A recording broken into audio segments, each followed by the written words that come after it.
All right, so evidently I didn't push the buttons right, and we weren't live, but now we're live.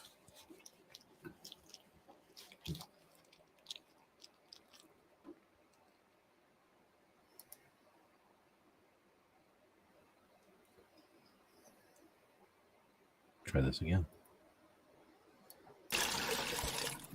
It's 11:59 at Radio Free America, and this is Uncle Sam with music and the truth until dawn. Right now, I got a few words for some of our brothers and sisters in the occupied zone. The chair is against the wall. The chair is against the wall. John has a long mustache. John has a long mustache. It's 12 o'clock, Americans, another day closer to victory. And for all of you out there on or behind the lines, this is your song.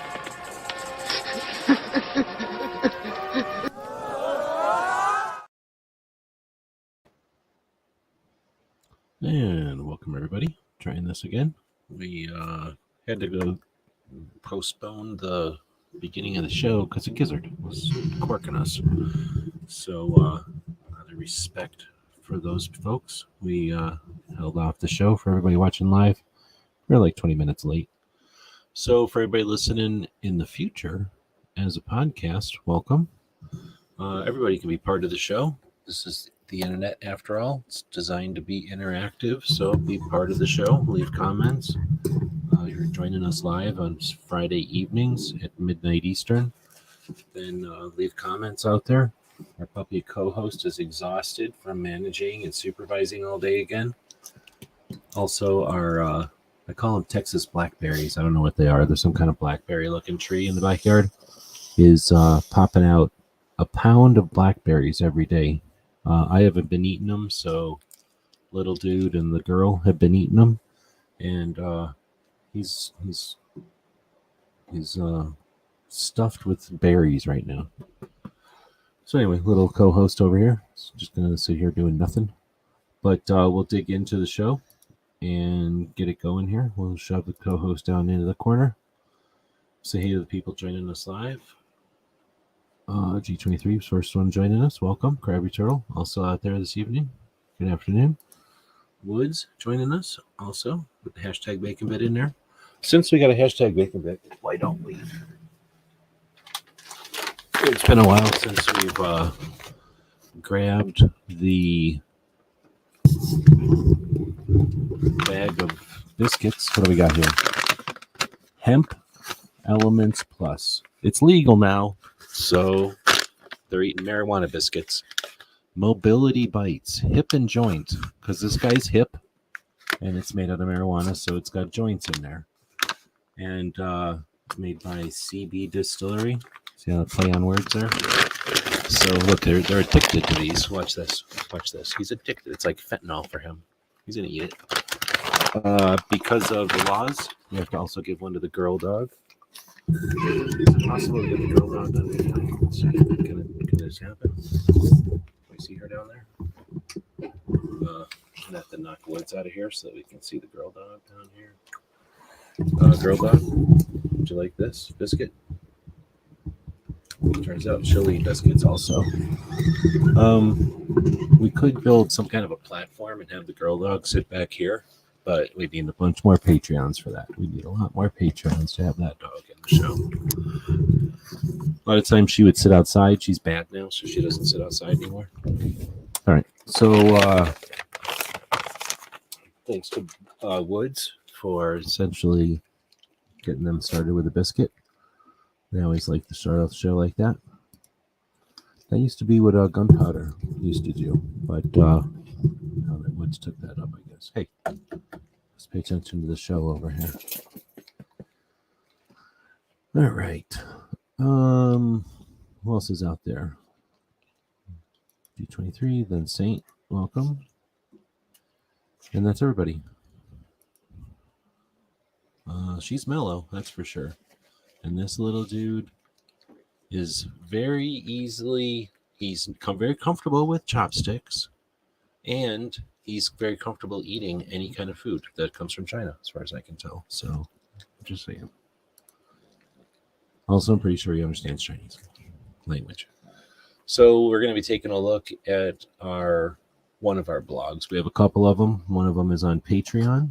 That's for the people that subscribe to what we do, people that are financially participatory in our projects. And then we have this other one over here called, what's it called? Substack, which is essentially a blog platform for nerds who like to read. You know, there's the YouTube for the lazies. We just talk and watch videos all the time.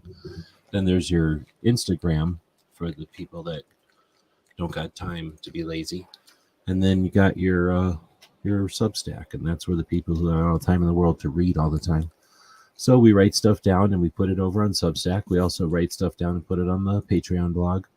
And it's sort of a reason we do this show. The idea is to each Friday do a recap of what's happened with a focus on what our Second Amendment protects, not so much guns. Other people can waste their time on that or spend their time on that. It's not a waste. I just don't feel like doing it. But, focusing on what the Second Amendment protects. And then the idea is to create incrementally an archive, right? Document the happenings. There's no way to see the cycles unless we start showing people the cycles. At least for, people don't stick around long enough to see the cycles that we live in as gun owners. And as gun owners, we live in a lot of cycles. Some of them are long and some of them are short, like the 4-year cycle of the elections for sure. The cycle of trends and all kinds of other things. We have, of course, laws and things, the cycle of abuse from antis. So part of this is to start documenting some of that. We've been doing it for a while now. And at some point, we'll be able to take this data and do something with it, extrapolate something from it. But right now, we're in the process of creating it. So what we do is we post it over here on Patreon. We post it over here on Substack. And then on this show, the live show, we read what we've been posting, right? And that's the goal. So we want to thank the people who participate both by creating stuff out there, because there's a lot of people here that we're just talking about. They're doing all the work. Then there's the people that join in and be part of the show, people we just mentioned out there and more. And then there's all the people that are on our, what is it called? Podbean, people that are out there in the podcast world. And that's where most of the listeners are. Why can't I find it? Oh, I'm in the wrong place. That's why. I'm just grabbing the link to Podbean, which I should do more often. And then, of course, our Patreons and our channel members, the people who, again, as capitalists, help us keep doing what we're doing by participating in it financially. And most of them are doing that to the tune of a cup of coffee a month, a couple of bucks, a couple of $5. A couple of people are buying us lunch, $20 a month. And that gets, all that accumulates and pays off the servers. That's the main thing. And then some software. And then the time it takes to put the stuff together. I'm not asking for a lot of money for that, but I appreciate the people that participate in that. And like I say, there's a reason for this. There's a goal, and that is to document this stuff. A lot of people talk about this stuff, and that's cool. We have to talk about it. And it's good to have a lot of people talking about it, because then we get different minds in on it. But there's not very many people writing it down. And the places it is being written down are newsletters, which are emails, and those aren't publicly, well, they aren't always publicly out there. So that's our goal, technically, is to put this stuff out every week. All right, that being said, let's get into it. We do that on Patreon. We mentioned that. We have a newsletter, which I really should take that off there because I haven't done the newsletter in a while. But if you're one of those newsletter people, I understand it is a big thing for some people. And if you are one of them, squeak, the squeaky wheel gets the time, essentially. And because no one's ever complained that I quit doing the newsletter on a regular basis, I quit doing the newsletter on a regular basis. But every once in a while, I do send one out. So I leave the list there. But again, if you're a newsletter enthusiast, then squeak. So I know to spend some time on that. Otherwise, this is Substack. I've actually been enjoying Substack. We have a paid supporter on Substack. So we have a third way now. You can be a channel member on YouTube, with money financially. You can be a Patreon, of course. Or now you can also be on Substack. So that was, but due to someone requested it. And I was like, oh, sure, I'll turn that on. I never turned it on, so I never thought about it. But it's pretty neat. So thanks for that. And like I say, it's really just this big blog system that a bunch of people use. So it's worth posting stuff here. I really like the formatting anyway. So it accomplishes the visual aspect of this show for us also. And then Instagram. I don't know. I'm about lukewarm on Instagram at this point. I keep in touch with a lot of companies on Instagram for my review stuff that I got to do, but the most of the stuff I do on Instagram is just talking to my friends and farting around and showing dog pictures. So I don't really use Instagram as a branch of the projects anymore. What happened to my mouse?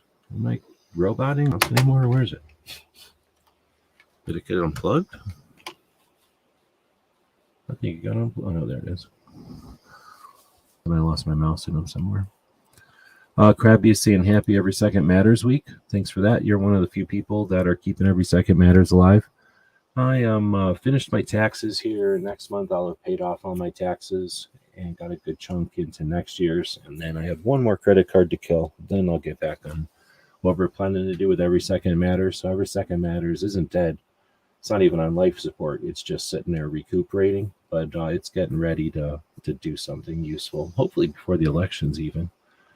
But appreciate the connotation there. Every Second Matters is a project from 2013 that is really just an awareness campaign. And some people keep it alive, and there's been times when it's kind of almost gone on life support, but it's pretty much managed to have somebody each month do something for it since 2013. Pretty neat. We're just saying he's 90% just dogs. I also watch a lot of dog stuff. I used to watch a lot of Doberman stuff, and those posts are okay, but Dobermans are majestic and they do cool stuff and they're big. So, most of the time we're doing stuff with our Dobermans. When I had a Doberman, and you're taking pictures of your Doberman in front of stuff because they're awesome and they're big and they look really good. But pugs, they do stuff, they're always being funny or doing something that's cute or whatever. So it's just a different type of channel, and people are always doing funny stuff with them. Sometimes there's funny stuff with Doberman stuff, but definitely a different vibe to the pug channels now. So I still watch the Doberman stuff, and now I watch the pug stuff.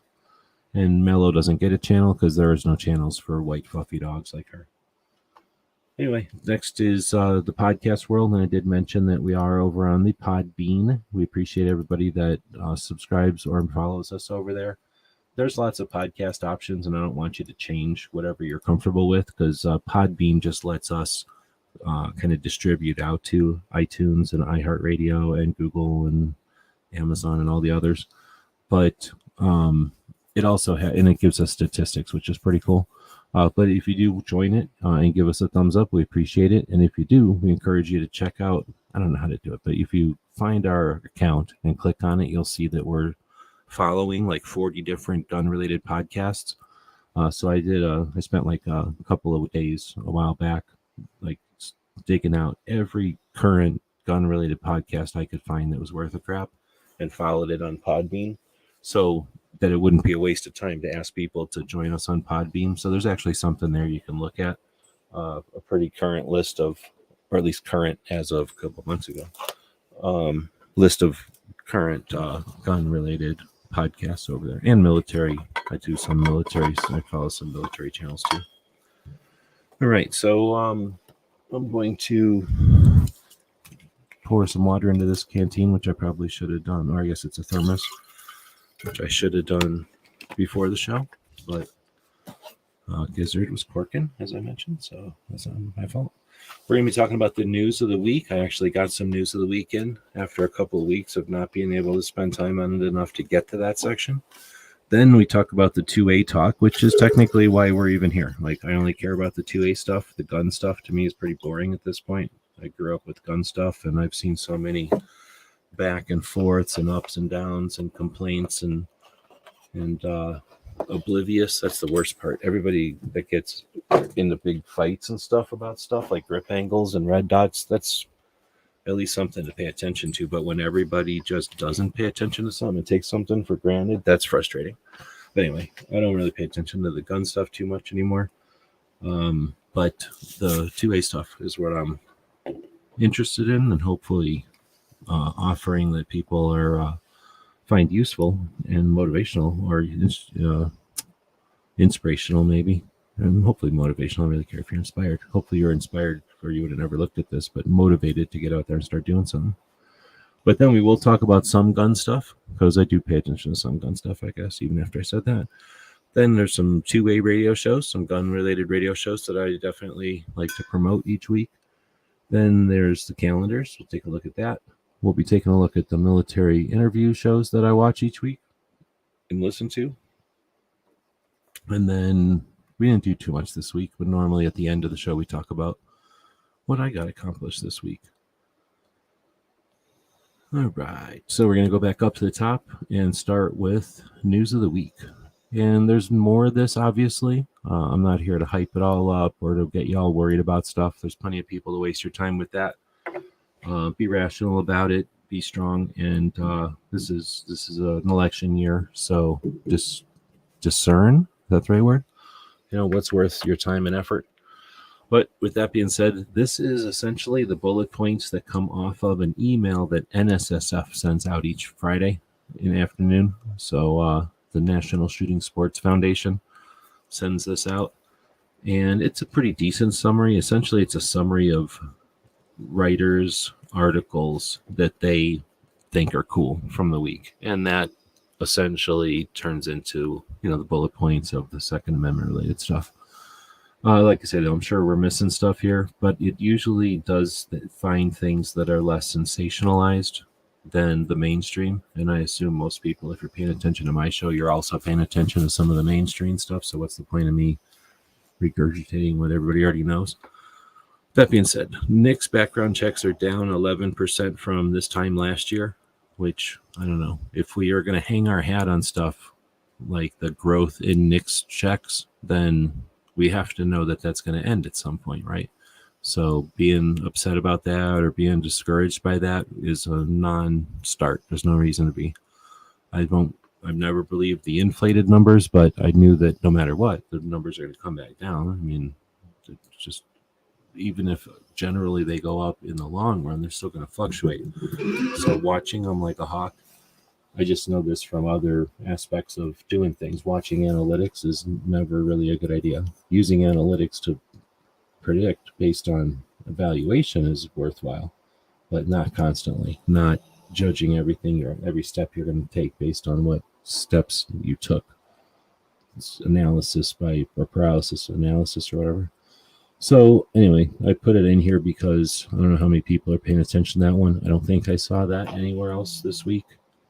The next one is 26 states attorney generals are suing the ATF over the engaged in business rule. I'd like to see that. It'd be like at 34, really, right? I'm going to put this out there. We need more shows where they sit around talking about these topics from different angles. Something like a 3 or 4 person panel that talks about these issues with bullet points. You know, not let's get into each one and spend an hour bickering or harping on something, but just here's my angle, here's my angle, here's my angle, and then move on. Because, again, we should have that at like 34 states. 26 is a majority, barely. So that's a heinous issue for gun owners, but it's also pretty heinous when you think about the overreach that is giving the executive branch. There should be people upset about the engaged in business rule for more reasons than just the gun aspect of it. That being said, moving on, 19 state attorney generals oppose the Red Flag Resource Center. Well, that's frustrating too, because that should be back in the 30s also, in my opinion. But I'm not going to sit here and bicker about them, but so we've got 2 issues that are being shoved down as distractions for the election cycle, and we've got election representatives doing something about it. Well, in this case, what are attorney generals? Are they appointed? I guess I don't know. Maybe it depends on the state, but at least we've got a pretty decent number of states' attorneys, the people who are kind of the people each state is the head person in each state responsible for their legal thing, essentially looking at these super illegal laws, but also just unenforceable laws. And they're saying, what the hell, federal government, think before you put stuff out. And anyway, that's good. this has been effective in the past. And this has nothing to do with a lawsuit. So I'm wondering how often we're going to see the national level organizations do more than just mention this stuff. But this is the kind of stuff where that soapbox becomes critical. We got the soapbox, we got the ballot box, and blah, blah, blah. The soapbox is how we can applaud the representatives, or in this case, people in the executive branch, like the state attorney generals, applaud their actions and focus on those. You put a magnifying glass or a spotlight on it positively, give them a pat on the back, and not just always a slap on the wrist. So, and maybe do a slap on the wrist for those states that didn't participate. So I think there's something there. Moving on, Veterans Second Amendment Protection Act passed out of committee. I didn't even read more about that. I was in Gizzard's show, and I just I copied and pasted this one without reading much into it, but I do want to go back and read more about that one. I don't know enough about that one. But, out of a committee, big whoop. Now it has to go to the whole House, I guess, and then it has to go to the Senate, and then it has to go through Biden. He likes to spend money, but not on, who knows what the Veterans Second Amendment Protection Act is. Probably something about they can't take away your gun or your Second Amendment right with your, what's that called? Financial fiduciary rights or whatever it's called. Black Rifle Medics out there, welcome. And Woods of Annual Hope. I think you mean with Every Second Matters. Right on. It'll definitely be a collaborative thing whenever it gets going. Next is the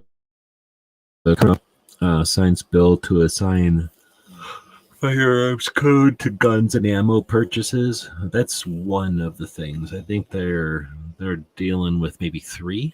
I don't know if I haven't watched the most current updates to what's happening there, but I know they were running out of time as a legislature to do anything new or to move anything, and because it takes a certain amount of time to move something like any major bill, they were definitely running out of time from both ends, like how much time they need to do this and how much time there is possibly left to even potentially do it. So I don't know if the clock ran out or not, and this is all that's left, but this is what I got from the email this afternoon. When we look at the videos in the future here on this show, there's one from Melissa up in Colorado, but it's from a few days ago, and she's alluding to everything I just said there, that the time is running out for Colorado representatives to either prevent or push through bullshit gun control. All right, next is the 72-hour waiting period for firearms purchases became law in Maine by the governor not doing anything. So that needs to be held responsible, like that governor needs to be gone. And with a understanding of why they're gone, because they did nothing and allowed a useless law to be passed because it wasn't vetoed. So that's a failure of the legislative side for coming up with the idea in the first place and then pushing it over to the executive branch, and then definitely a failure of the singular person on the executive side to not say, no, this isn't constitutional, it's ineffective, it's proven stupid. It's just a dumb idea. But instead, they let it go through, and now Maine has to work to get rid of it. And it's usually more of a pain in the ass. It's an opportunity for them to now get rid of it and educate a bunch of people in Maine how stupid it is for a law to require people to wait 72 hours, before picking up their firearm after they purchase it. Next is NSSF invites the Patreon member company employees. Okay, so NSSF, the National Shooting Sports Foundation, the people that push out the newsletter that we're reading these bullet points from right now. This first portion of our show is from them. NSSF invites their essentially members and the employees of the people who are members of NSSF to apply for education scholarships. And they've got $50,000 in education scholarships. That sounds pretty cool. I think it said going up to 20 individuals. So if you work in the firearms industry and your company is an NSSF member and you are enrolled in a any kind of, I think it said college or trade school. So if you're already enrolled and you're, not independently wealthy and you could handle some extra funding, get with NSSF. They've got, 50 grand out there to help with that. Speaking of a lot of money, Hornady from Nebraska donates $750,000 to a community college in, I'm assuming, in Nebraska. So $750,000. I mean, that's cool, and it's for their criminal justice department or something. But it's just amazing that Hornady has $750 million to donate, like not to use to build infrastructure, not to do other things with. Like, they got that much money to donate. Maybe it's something that's behind the scenes, like that's $7,000 for the next 150 years or something. But wow, I just was blown away by the number of money going to a community college. And I think it said for a ballistics lab in their police department. So I guess if they're just trying to make the destinations point for CSIs, maybe. All right. Well, we're going to go into the next part of the show, the Second Amendment portion of the show. And first thing we'll chat about is Kingpin doing the Every Second Matters post. One of the people who's most consistently keeping the concept of focusing on what our Second Amendment protects on the second day of each month. So the Every Second Matters was a campaign that was created by a bunch of, maybe 20-something people that used to chat quite a bit back then in these live rooms. And we did it on YouTube in front of everybody. And, when I say 20 people, it was like 6 people at a time. But there was a fairly regular group of people that would get together and, we'd have different conversations about stuff. Live conversations on the internet were fairly new. Certainly on YouTube, they were brand new. And, well, they weren't brand new. They were a couple years old, but, nowhere like today where they're 10 years into them. It wasn't that it wasn't common. It was just that there was a much more participatory feel to it. People were all part of it. It wasn't like a spectator thing yet. And in more ways than one, the people that participated in the shows live, who sat on the panels and participated in the conversations, talking back to back or, face to face, whatever you want to say. And then additionally, there was the text conversation. It was much more lively back in the day. I mean, I'm not saying it ain't like, well, my shows are not very lively at all, but some shows it seems very lively. Back in the day, holy moly, like who all remembers? Who all's back here that old that remembers? The 2010, 11, 12, 13 comment period or comment sections of the videos when we were live.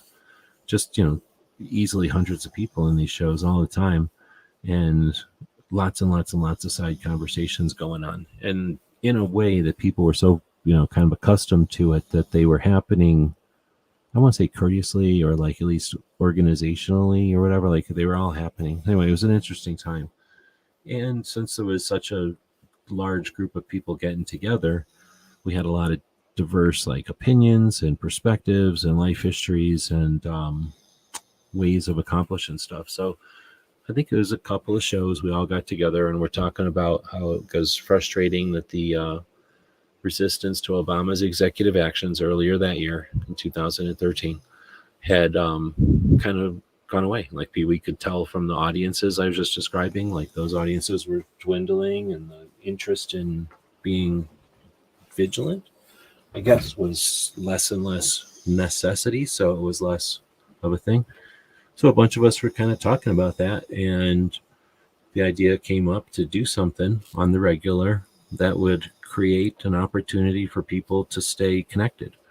So that, just sort of a formality, like a lot of traditions, like a lot of things that we do them so that we remember why we had to do it. You do this small thing so that you remember that why, the people that had to do the big thing. So by getting together, it boiled down to we got together on the second day of the month and we did something to create awareness about what our Second Amendment protects. Guess what? Video people made videos. Instagram people made Instagrams. I bet you Facebook people made Facebooks. People would do different things. There was this guy named Artisan Tony, who may or may not still be out there. And he created the logo. there was a bunch of people that all threw in ideas, and everybody liked his idea the best. And I don't know where this came from. Somebody probably made it. Was that one guy? There was a dude in Michigan, I think, that was doing a lot of wood burnings. He might have done this. I want to say barbecue, but it wasn't barbecue. It was something like barbecue, though. But it's a different barbecue than what we know. Anyway, potatoes, maybe? I forget that. But anyway, it's Kingpin posted something about Every Second Matters. Sometimes Krabby will post stuff. Every once in a while, I'll see Woods post something. There's some other people that'll post Every Second Matters stuff. And that's really what it's all about. When it's sort of like having the storm shelters. When you need them, you know where they are and you know what to do. You get in there. The rest of the time, you don't need to go in the storm shelter. You know it's there. You hope somebody went there and cleaned the cobwebs out. You hope somebody went in there and put clean water in there or something. But for the most part, you kind of take them for granted most of the time. But every once in a while, like I say, you want to go in there and clean them out. You want to go in there and restock everything. And that's what Every Second Matters is. On that second day of the month, it's the people that want to get together, kind of chat, so that when we need to, it's not like the first time we're meeting each other. All right, I've been talking about it for a while. I'll move on. But it'll evolve. At least I'm going to take it in a different direction here when I'm able. All right, then we have She Fires doing a cool, I don't know how she does this. Is she doing the editing? Does she pay some fancy person to do editing? But this is like a fancy TV show or something. Essentially her trip from Florida to Tejas. And from earlier, I don't remember, it was this month. I think it was earlier in March. Great video, though. And I don't know, did she do a video on Sunday? Oh, Fosta's Every Second Matters also. Good point. The little puppy over here decided to make a bunch of noises while he's sleeping. Another person that does Every Second Matters on the regular is Gizzard. Gizzard corked us today. He has a show before this one. This is Earl Benson reporting from downtown Topeka, where Gizzard Gary is rampaging through the city. Authorities have asked the public to stay indoors. They believe he will tire soon and need a nap. Gizzard Gary can normally be seen on Foul Territory, Friday nights at 7 p.m. Central. Wednesday, 8 p.m. for the channel members chat. Stay safe and give him the bird. Earl Benson signing off. Thanks, Earl. And thanks to Voss for that special alert, that special announcement. All right. Still in the Second Amendment section of everything, and we're going to get...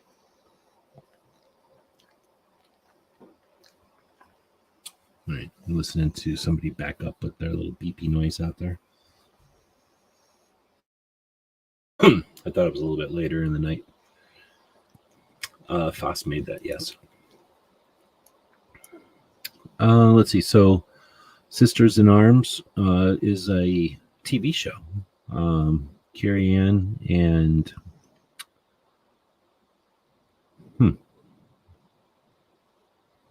Rebecca. Okay, I can't remember. But Massachusetts and Rhode Island are they get together and do this show. This is part 34, and this is part 2 with I don't remember his name, with the representative from Massachusetts, and who's been involved with a project called Nero's Law, which is the Massachusetts an effort in Massachusetts to support military animals beyond thinking of them as property of the department.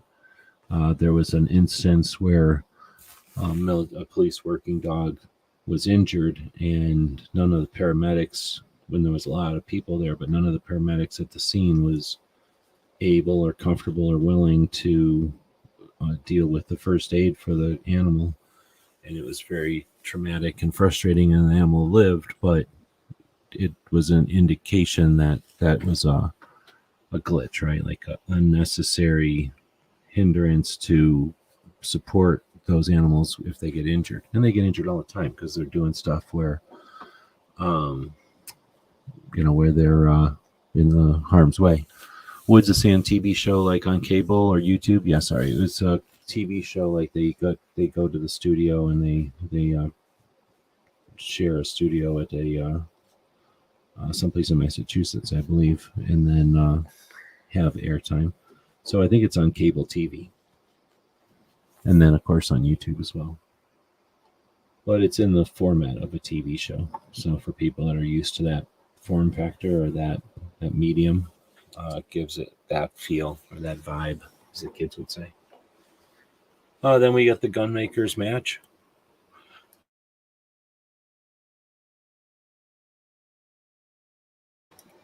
Dang, I yawn a lot because I'm off the coffee. The Gunmakers match happened last weekend, and this was the Guns for Everyone podcast out of Colorado, and they host the Gunmakers match that happened in Pennsylvania. And this was, imagine a recap and then the rest of their podcast. And I showed up about halfway through and was there for like the regular podcast. It was actually pretty cool of them. And we're live at a point. Understanding. His techniques weren't that good. I mean, his grip on the gun. He was struggling with his grip. Yeah. But I'll have to find the point. I don't know if he's ever like run ads on his website or whatever, but is that they say are important to them. Right. We're a victim of our own success. Yeah, well, they did a pretty nice. They complimented the projects and everything that we've been working on for a long time. So thanks for that. It's always good to hear somebody who's appreciated the different things that we've done, because I've done different things over the years. So somewhere about that far into the show, they mentioned that. It was pretty nice. Thanks for that.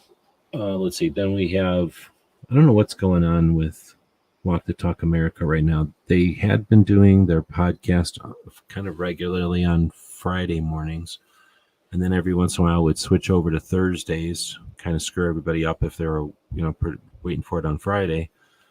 But now they're doing the CloverTack method of podcast, where they just go live whenever they feel like it, and they're live sometimes 3 times in a day. So I guess they're doing what Clover does, where they just are recording everything on YouTube live for podcast, and then it'll all probably get scheduled on podcast format. They're probably like a lot of us, where they make way more views or listens or whatever they're called on podcasts than they do on YouTube. So YouTube gets kicked in the nuts, and we have to just kind of be available either constantly or at all hours of the day. I think there was one this week where it was like at 8:00 at night. Like I was watching something else, and then they were live like at 6 p.m. or 8 p.m. or something. Gizzard's out there. I'll run the Gizzard promo here in a bit. So anyway, Walk Talk America's had, I don't know, 5, 6 podcasts this week. One of them was with Maj Toure from Black Guns Matter in Pennsylvania, in Philadelphia. And I guess something got cross-wired. They only did like 40 minutes of the show, and then cut it short, and then did a part 2. I haven't watched the part 2, but part 1 was pretty good, so I'm assuming the part 2 was okay. But they, like I said, had 6 other shows or something. I watched a couple of them, but there was too many of them to watch, and some of them I just didn't feel like watching. But they haven't really addressed why they're doing so many of them at odd times. But if you're into their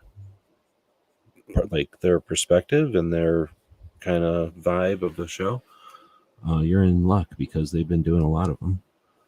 And well, they haven't really said anything, but I'm assuming they'll keep doing them. I guess we don't know. Let's see. Then comes the Forge of Freedom out of Indiana. And they spent some time defining the new definition of frame or receiver, and the lawsuit that's going to the Supreme Court for that. How much more do we have? Yeah, we have a couple more though. Hey, Gizzard, this thing. I don't know how this came up. I might have watched an Ironclad before, but it's not one that I watch on the regular. But for whatever reason, it came up in a feed or in a search or something, or it was a recommended. And I decided to start listening to it because it said Operation Fast and Furious. And we all know Operation Wide Receiver was the beginning of that.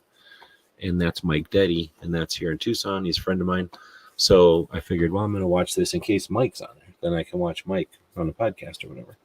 But it wasn't Mike. It was an ATF agent out of Phoenix, well past what Mike had been doing. Mike was an FFL here in Tucson, and then a kid came up and tried to buy a whole bunch of receivers in, I don't remember what years those were, a long time ago, 8 or 15 or back, it was like 8, I think. And, it was unusual for sure back then. And Mike went to his ATF contact or whatever and said, hey, this happened. What do you want me to do?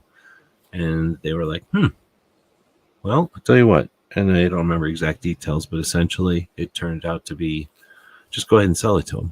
Go for it. Go nuts. And then it was like, go sell it to him, keep the money, but then let us know what happens.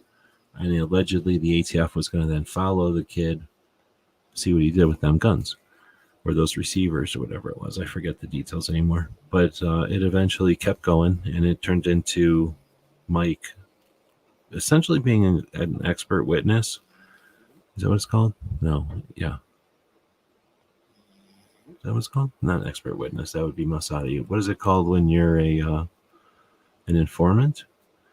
So where normally informants are criminals who are doing that so that they can get out of jail, Mike was just a regular guy, FFL business owner and writer and I think Marine. And, they were treating him the way they would treat, a typical criminal who's just trying to get out of the consequences of their actions. And it didn't eat Mike up, but it was frustrating for him to have to deal with it because the ATF didn't have a way to deal with what he was. So anyway, he had his own situation there, and then what happened there ended, and the people in Phoenix, a different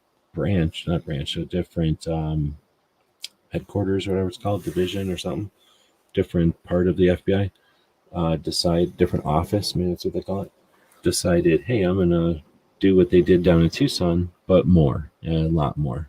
And where Mike maybe sent hundreds of guns through to cartel people so that they could be tracked by the ATF on the orders of the ATF, up in Phoenix, it's more to the order of 2,200 guns got pushed through to the cartels. 2,200 guns were told by the ATF, or the FFLs were told by the ATF, sell them, go for it, do it. So one that's super interesting to hear from the ATF agent's perspective, and he was not happy, and he ended up getting moved or transferring to a different portion of the country because he wasn't dealing with the situation, the ATF guy that's talking about the interview here.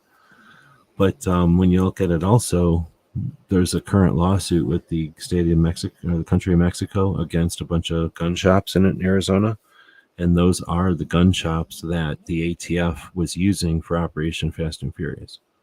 So the ATF, who has the regulatory and enforcement burden or responsibility for FFLs, gun shops in the United States, and also the enforcement responsibility, decided in order to enforce the law, they were going to follow the guns across the border and into Mexico. And then I don't know what they were thinking, because there was no plan anywhere that said how they're going to do that. They just thought it was a good idea, and they started doing it. Anyway, those are the gun shops that are being sued by Mexico right now, and I don't know if anybody's talking about that. And this was a show called Ironclad. Anyway, normally I would put that in the military interviews because it's definitely a military interview type of thing. But again, that's that's a pretty significant thing, seeing as just seeing as the results of Fast and Furious are coming back to bite everybody over and over again. All right, we keep moving. Let's see. Then we have Walk Talk America doing a fundraiser for $100,000. Top Shot Chris is gonna match any donation over 500 or any donation under 500 up to $5,000, and I think he raised $2,700 the first day, and then some companies kicked in, and Walk Talk America is raising funds. Let's see. Then we get to Gun Culture 2.0 or Light Overheat with Professor Yamane from Wake Forest University. And this was section 5 of a 7-section free course that he's been offering on Monday afternoons. It's like I'd say 70% what you find on his YouTube channel. If you've watched all his YouTube videos, you've essentially seen 70% of what happens. But then there's the other 30% for sure. So different things are happening, or it's different time, and time has gone on. We've all learned more from those days. But then the side chat is pretty awesome with a bunch of different people having great conversations. Really, who's who of Second Amendment world. Something like 100, did he say? 125 people attending it. You can attend it. It's free. There's just 2 more. One of them's the next Wednesday or something, and then the one after that it skips a week. It'll be on Monday again, I think. We talked about the states that are joining a lawsuit against the ATF. That was GOA talking about it. And now we're going to get to gun talk. Why don't we do that commercial for the Gizzard Gary show that was happening just before this show, and we were corked on by it. This is Earl Benson reporting from downtown Topeka, where Gizzard Gary is rampaging through the city. Authorities have asked the public to stay indoors. They believe he will tire soon and need a nap. Gizzard Gary can normally be seen on Foul Territory Friday nights at 7 p.m. Central, Wednesday 8 p.m. for the channel members chat. Stay safe and give him the bird. Earl Benson signing off. Thank you, Earl, for that announcement.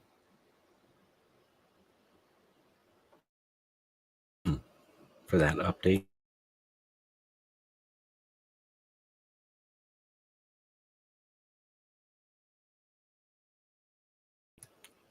All right, so we're getting into gun talk. Armed Citizens Legal Defense Network. There's lots of different companies that claim to be insurance. They're all protection for legal issues, but they're all different versions of liability coverage. But this one is unique. This was the first one, and instead of bickering or comparing grip angles with each other, the Armed Citizens Legal Defense Network is just that. It's just a network. It's just a bunch of people that put funds into a pile, and that pile is now worth many, many millions of dollars. So the members can pull from that for support if necessary. And since the members pretty much never pull from it, it just keeps growing. And one of the things they offer is up training, skill building, and development, because one aspect of a lethal force incident is your ability to articulate your situation. If you need to, just period, but also if you ever have to in court. And one way to create a situation where the jury is a peer is to offer information to the jury that was offered to you. And that's one of the things that all of them can potentially do, but the legal Armed Citizens Legal Defense Network specifically. That's one of the aspects of it. In fact, it's to the point where you watch some CDs when you become a member, and you sign those CDs every time you watch them, and then that potentially could be used in court to indicate your awareness of various, circumstances or various aspects of the legal or whatever, aspects of a case. And because it's created by a bunch of attorneys and people that have dealt with, from the police side of it, courtroom, it's a more encompassing service or organization or network or whatever you want to call it than just paying $30 quote unquote for insurance. And I guess I'm saying all that because these videos are part of that whole infrastructure. What kind of dog breed is this? This dog is a pug, I think, but this dog is what's called a stray, so there's no way to really know. But judging from his noises and his blubber and his little toothpick legs, I think this dog is considered a pug. One of the oldest breeds, they say. This is some kind of a Chinese character right here, written into his wrinkles, they say. He can speak Chinese. He'll understand Chinese when I'm watching something on the TV or on the YouTube. And he's got little tiny toothpick legs. I don't know how old it is because this dog was found running around. And because of the way their mouths are, the doctor couldn't say exactly how old it was.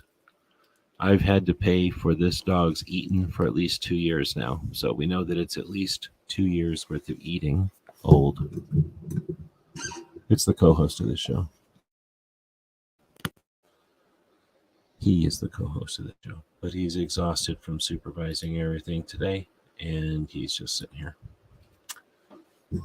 But yeah, thanks for giving us a break to talk about the puppy. A lot of shows would suggest you're not even supposed to have dogs on the show, but our puppy is the co-host.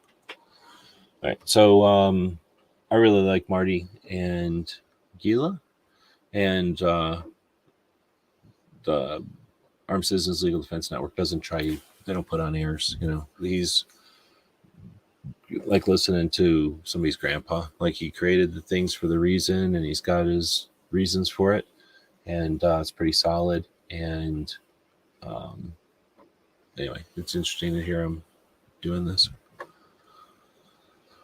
Oh, that's true. He is the victim of eating a bunch of hemp treats in the middle of the evening. So that's happening to him too. I forgot that I gave him those marijuana treats earlier. One of the other things from Armed Citizens Legal Defense Network is one of their, what are they called? Board of Directors, maybe?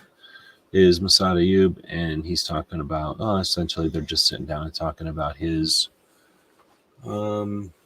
origin story / what he's been up to, what he's accomplished type of thing. Moss is a cool dude.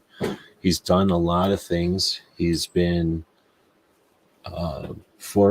he's in the forefront. He's been one of the first people to do a bunch of things. He's like kind of a OG, I guess. Like the first to do a lot of things, and then he's done things for so long that he's also become like one of the ways to do things, and certainly a gold standard, like something that everything else will be judged as it's either better or worse than Masad Ayub. And he set a high bar, so it'll be pretty difficult to be better. It is possible to be different and newer, right? More appropriate for the times. Does that make him better? But anyway, so Moss is pretty cool, and I don't know, I can't remember watching this anymore, but it's like 20 minutes of Moss talking with Gila.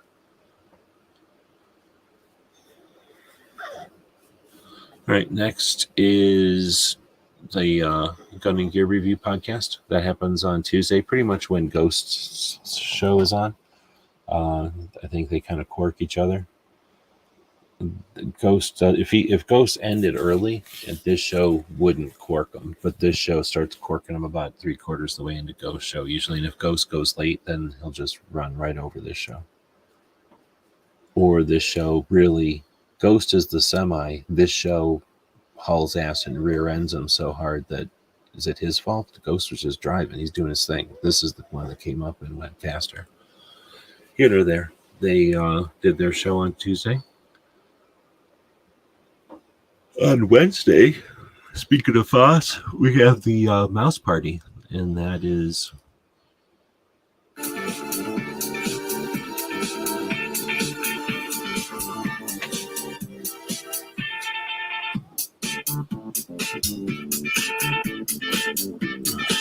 it's an amazing fun time. It's an unscripted conversation in the middle of the evening for people that are awake and doing stuff in the middle of the night when everybody else takes everything for granted, and all the people that are getting stuff done, delivering everything, moving things from here to there, making sure that nothing gets stole, making sure everything gets fixed, reset, prepped.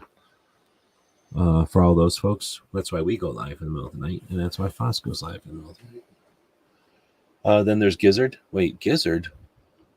Didn't we see something about Gizzard? This is Earl Benson reporting from downtown Topeka, where Gizzard Gary is rampaging through the city. Authorities have asked the public to stay indoors. They believe he will tire soon and need a nap.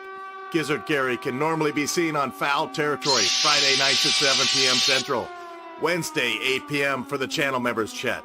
Stay safe and give him the bird. Earl Benson signing off. 262 shows. Think about that. He's not just making up numbers. That's 262. There's only 52 weeks in a year. He's been doing that show for a while. There's, again, we talk about Every Second Matters being designed in a way to keep people tethered, keep people aware of each other, keep communities alive. That only happens once a month, and it doesn't happen because there's nobody keeping it alive except for the people we mentioned, a few handful of people that keep it alive. And there's been people like that over the years, and every once in a while it'll get a little bit of life back into it. But what has life into it every single week is Gizzard's Foul Territory show. 262 episodes, and nobody pays attention to it. But for a long time, this little 2-hour show that he does on Friday was the little show compared to his Sunday show, which was 4 hours live every Sunday morning, keeping people together, letting people touch base, see what's up, get a finger on the pulse. Unlike some bullshit television show, like a news show that happens where the talking heads spout their bullshit and their little elevator speeches and their bullet points, having a panel and an opportunity for a bunch of people who have the chance to jump in or have the passion to jump in and speak their mind or offer their perspective or give their insight. That's real. And there's, Gizzard isn't making a dime doing that. He's not. He digs it because we happen to have a guy who's retired and he happens to dig it.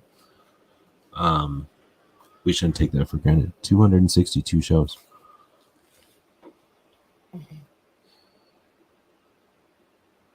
All right, now we'll get into some radio shows. I don't know what number it is, but the Gun Owners Radio is the San Diego gun owners out of San Diego. Guess what? And they do a show live on the radio on Sunday afternoons in San Diego somewhere, and they stream that show live. And most of the time it goes without a hitch, but because it's being streamed from the middle of a radio station, and if you've never been to a radio station, there's a ton of antennas still. At least the radio stations I've gone to, or I go to on a regular basis. There's a billion satellite dishes and things with all their feeds, and I imagine it just wails on live connections. It does for me here in Tucson. But anyway, that being said, they go live and let's see, they quirk somebody. Is it She Fires? I think now She Fires starts a little bit earlier than them, and if She Fires goes long or late, she starts to cork them or whatever. But anyway, this is a great show, and it's a good chance to get caught up with Mike White and Mr. Knives and a couple other people who I don't remember as much because I don't have known them as long. But there's a good group of people over there that are in California that watch that show live, and they are aware of each other there. And speaking of that, I remember I was watching this one because there's another gun show coming up. We went out thanks to the Patreons. Cost $500 to get over to San Diego and spend a day. Essentially, drive over there. What do we do? Drove over there, slept in the van, or just kind of didn't sleep. Hung out at that dog beach, and then went to the gun show. Got a hotel room, took a quick nap, went back and watched Red Dawn on the big screen. Then went back to the hotel room, fell asleep, woke up, and drove back to Tucson. That cost $500 in gas and $100 for the hotel. Just to experience that show. That was pretty cool. And I would definitely not have been able to do that if we didn't have Patreons. I mean, that ate up Patreon money for a long time, but again, I would not even have considered it without Patreon. So thanks for the people that make that possible. But that being said, they have another show. That show, I think they said they I don't know what they anticipated. They needed 4,000 people to show up to make it worthwhile. I don't think I'm talking shit because they've said this online on their show. And they only had 2,500 people show up. So that's not necessarily the kind of results that make you know that there's going to be a next show, right? So it was really cool news to hear that there is going to be another show. You can't have success if you stop after the first lack of success, right? So they're doing good. They're in a part of the country that's obviously under the boot is on their neck and has been for a while. So seeing people in that circumstance do something awesome is awesome. They also have the gun prom. It's quite a while from now, but it's another project that they do later on in the year.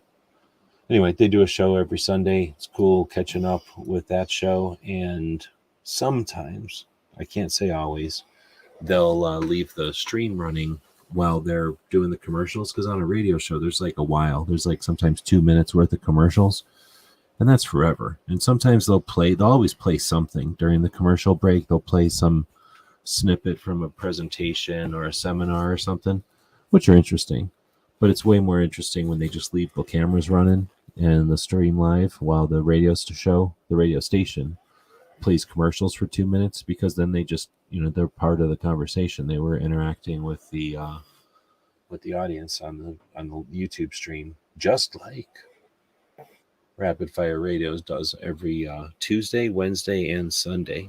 So I barely get to catch them. I got to see 2A Tuesday this week, and I should be able. No, I'm never going to be able to catch a Wednesday one again, but I should be able to catch some Tuesday ones once in a while going forward. But it's cool to see these shows get better, right? Like they're not stagnant. They're not just saying the same thing over and over. And that's not everybody. There's a lot of shit out there that's garbage, that's just the same thing over and over. Let's just repeat it. You know why? Because they know that those cycles I alluded to earlier, and audiences are cyclic.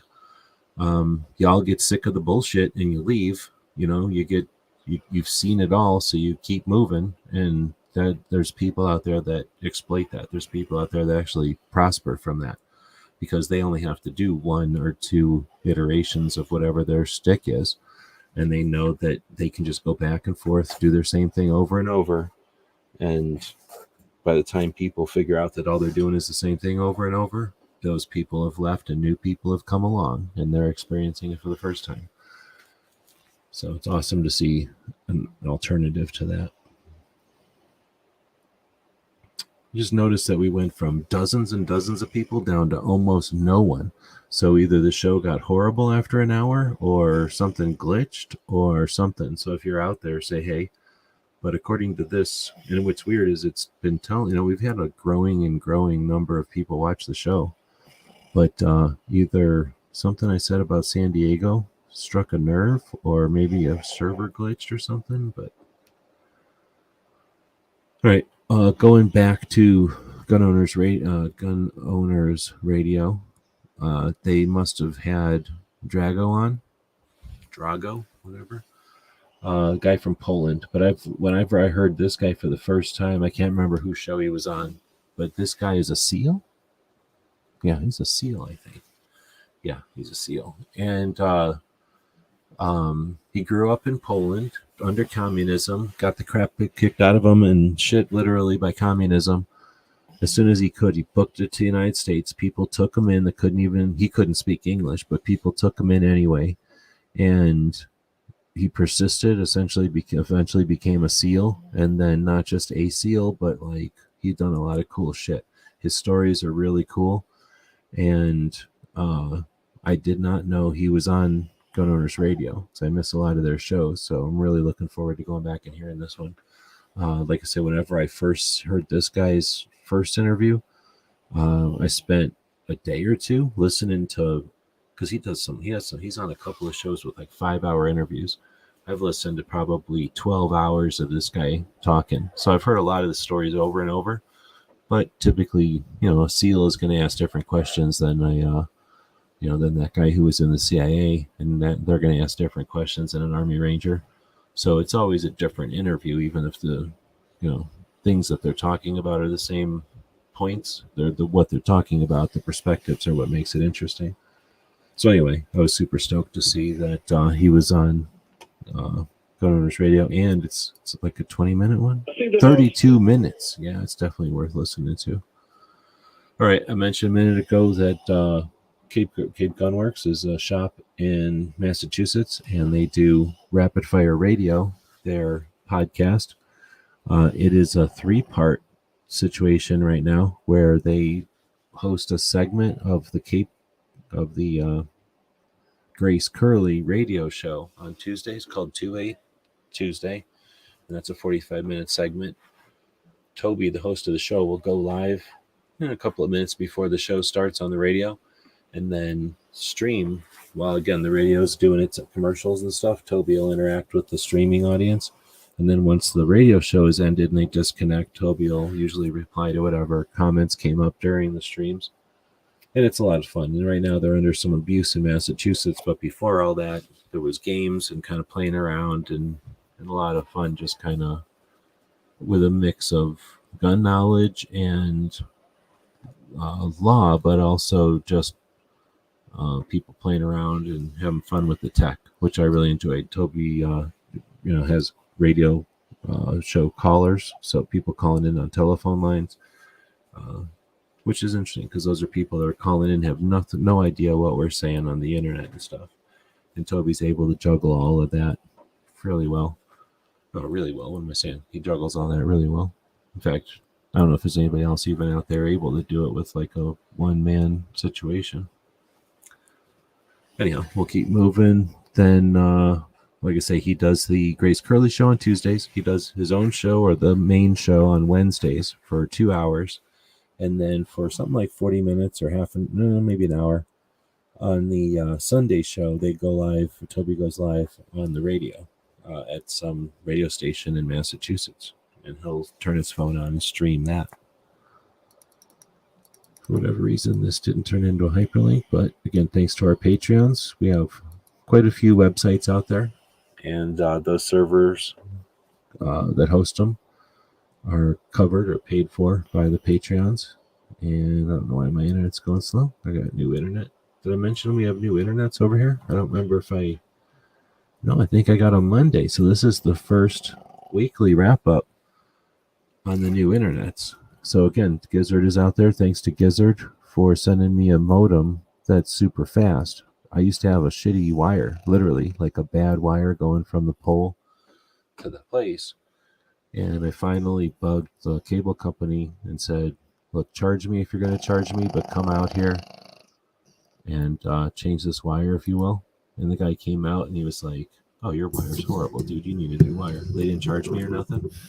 And they put a new wire in. And I went from 30 megapixels to 500 megapixels. So I've got so many megapixels, I don't even need them all. So pretty awesome. Oh, and then before Gizzard gave me his old modem, because in case it would make my internet faster. And it really didn't, but it was because it had nothing to do with his modem. It had to do with the fact that I had a shitty wire. So anyway, this week got rid of that wire, and now I'm cruising along with super fast internet. There shouldn't be any issues.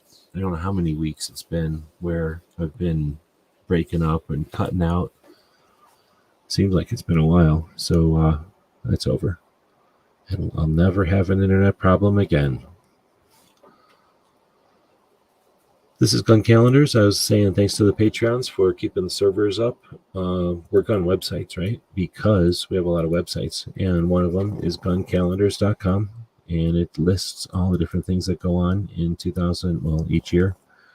We'll talk about this in a second here when we get to the end of the show as well. But this segment, we're going to take a look at what's on the calendar. And let's see, today is the 3rd of May. And this is the anniversary of the birth of Wilhelm Mauser back in 1834. That's the dude that invented the Mauser, 1871. He was born today in 1834. How crazy is that? This week, Cinco de Mayo is Sunday, if you're one to celebrate that. We have the anniversary of the passing of Dick Casul from Caliber and Revolver, inventor or designer, manufacturer, all the above. We have the Uniform Militia Act of 1792 coming up on Wednesday, the 8th. This goes up as a podcast probably like the 10th, so that means you've got the Mother's Day coming up this weekend, or in a couple of weeks for the rest of us. Let's see, gun show law shot down in 1999. That was in Washington, D.C., where they were going to try to make a law about gun shows, and it didn't happen. And that had to do with the 1994 assault weapons ban, because people don't talk about it, but essentially anything with anti-gun was essentially a death sentence not a death sentence, but a career-ending sentence to politicians. Let's see, we got, I'm going to try to say his name, but Mark Makarov, the anniversary of his, come on.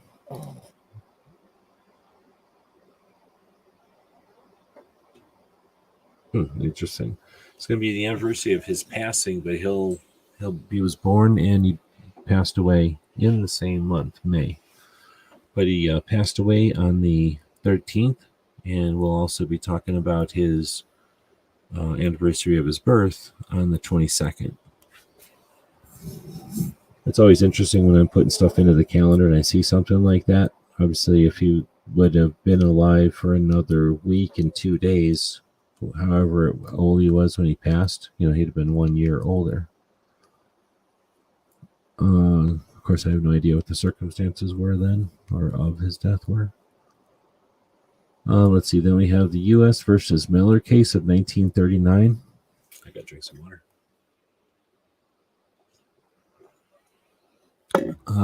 That's a tough one. The Miller case is kind of a pain in the butt as far as gun stuff, because both sides say that it justifies their position, and they can do that on a number of different things.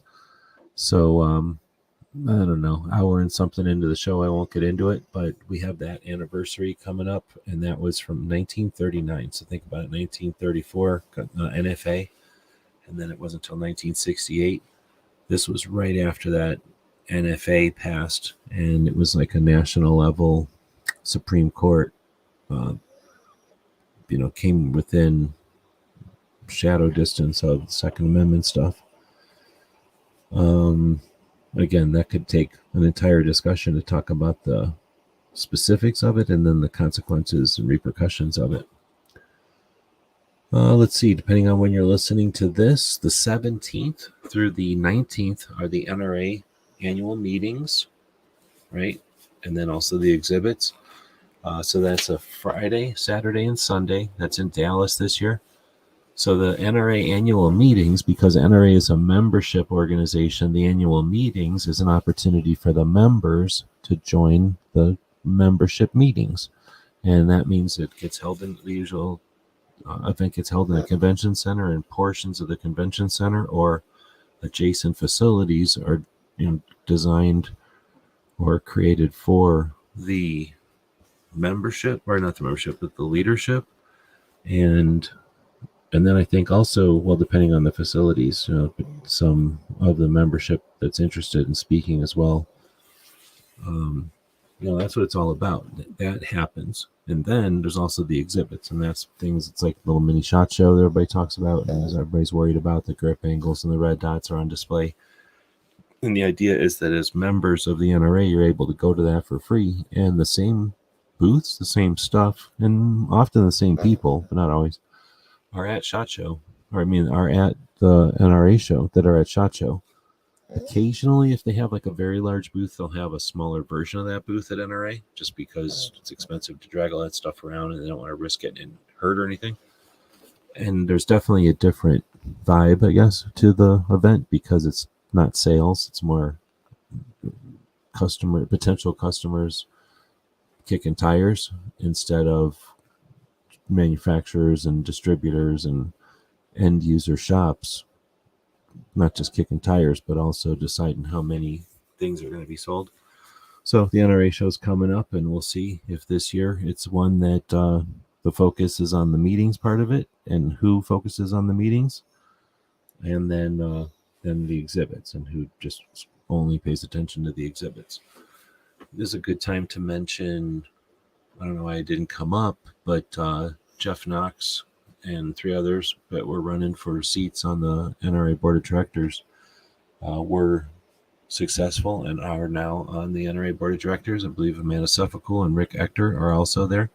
So we have a pretty strong group of people who are now in positions of being able to do something, not necessarily in the the pilot seat, but they're in the cockpit area, they're in that area. So it's going to be interesting. There's a lot of people that have written the NRA off, of course. It's trendy and cool and hip to dismiss the NRA completely. But, we'll see what happens in the next years, months. That being said, I blew over the anniversary from 2005 of the United States selling Venezuela. No. Not the United States, excuse me. Russia selling Venezuela 100,000 AKs. So, do communist countries sell them to each other, I guess? All right, well, I am going to end this one because otherwise I keep going. The calendar goes on and on. People that are watching can see, there's lots of different events in the calendar. We try to break them down into topics you might be interested in, so you don't have to pour through the whole calendar each time you want to check something out.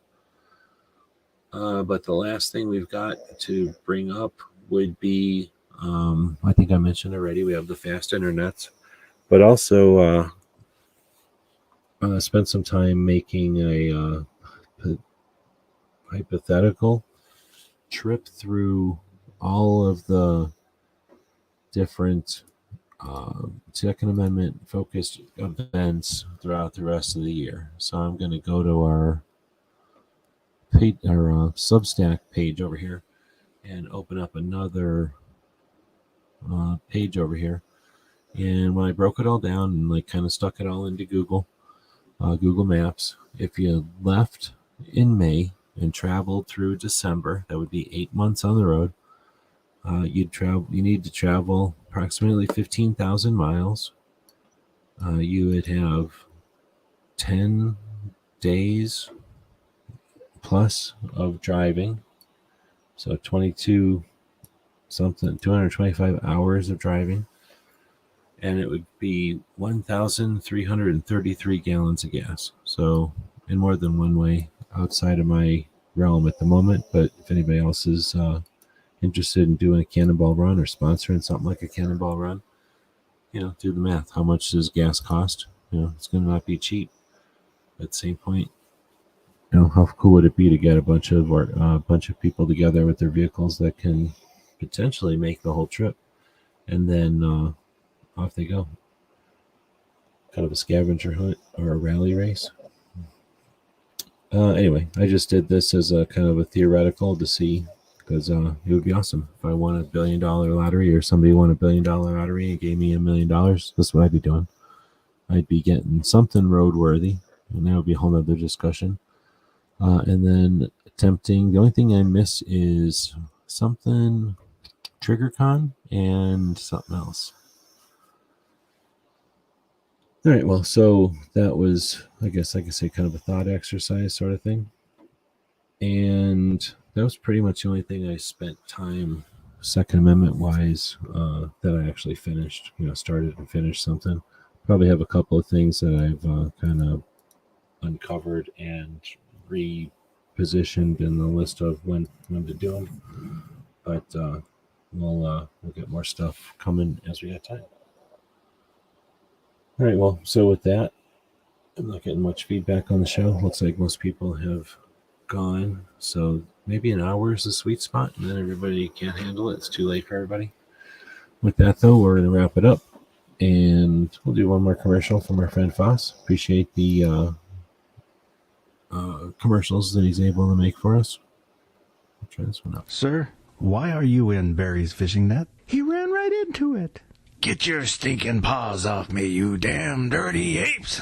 First off, that is incredibly rude. You ran straight into Barry's fishing net. It's ruined. How is Barry gonna fish now? I'm just trying to find some patches and some stickers. Well, all you have to do is go to gearwebsites.com and you can find 2A related stickers and patches. And even if you need web consulting, technology consulting, 3D printing, anything like that, gearwebsites.com. Now, please get out of the net. I'm sorry, jerk. All right. Well, thanks everybody for watching the show, or being part of the show, as it were. If you're listening in the future as a podcast, thanks for checking it out. And if you would, leave us a thumb up or a like or a heart or plus sign, whatever it might be on the version of the internet that you're listening to this on. That helps the robots to determine whether or not to recommend us to others. So we do appreciate that. And I don't see any other comments. We'll wrap it up and be back for this show in about about a week.